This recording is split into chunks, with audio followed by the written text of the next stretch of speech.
You know, no matter how great your problem is, God is still in control. Ang sabi ng Matthew chapter 28 verse number 18, all power is given unto me. Can you imagine that? The word power means control. When God is sovereign, that means He is in control. Now, the reason for being stressed is we try to control, we would like things to be controlled. Kaya lang, it's beyond our control. So, we become stressed with that. Iniisip natin, di tayo makatulog, napoproblemahan tayo, at iniisip natin, papaano na pag ganito, ano kayang gagawin, masusolve ba ito? You know, it's a big problem. Of course, there is a point when you really need to think, assess the situation, talagang, di ba, mag-iisip ka, paano ito, ano yung pros and cons, ins and outs, how can I solve this? But even then, you can run out of solution. Di ba? You can still run out from the things that you can do it within your ability. Kaya pag nandun ka sa bagay na yon, panghihinaan ka talaga ng loob. Hihigupin ka pababa. But when you refocus your mind on Christ, you know, it helps you become strong when you realize that God is in control. Amen? Pag sinabing God is in control, no one is greater than Him. When Jesus said, all power is given unto me. Now, ang tanong ko sa inyo, si President Biden is a powerful man. But are you Americans, do you feel secured having Biden as your president? Diba? I mean, the person in the White House is supposed to be the most powerful man. That when America goes down, the world goes down. Ika nga.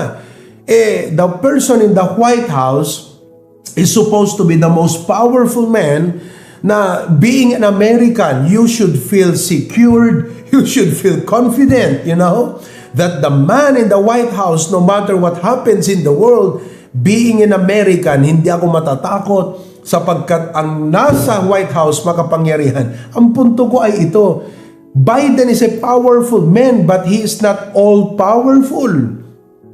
Diba? Oh, kaya nga, bilang isang Kristiyano, you do not depend on man. You do not depend on whoever is in the White House. You do not depend. Sabi niya nga, vain is the confidence of men. So when you put your confidence of men, you are just putting yourself into a stressful state of life. Ilalagay mo ang sarili mo na may stress ka lang, kapatid. So do not put your confidence in man. Put your confidence in God. So when you're in a situation na talagang there are things beyond your control, you refocus your mind on Christ. That means that you begin to acknowledge God's sovereignty.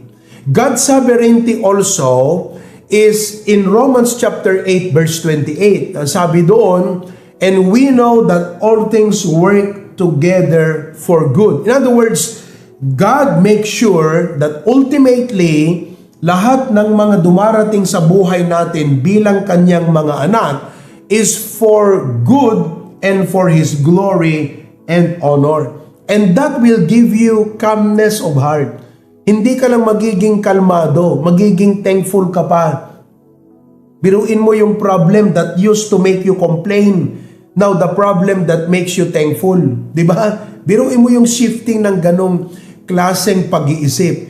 So, I do not know what you are going through right now. I mean, I can give you some world facts of what's going on in the world right now, and it can make you afraid.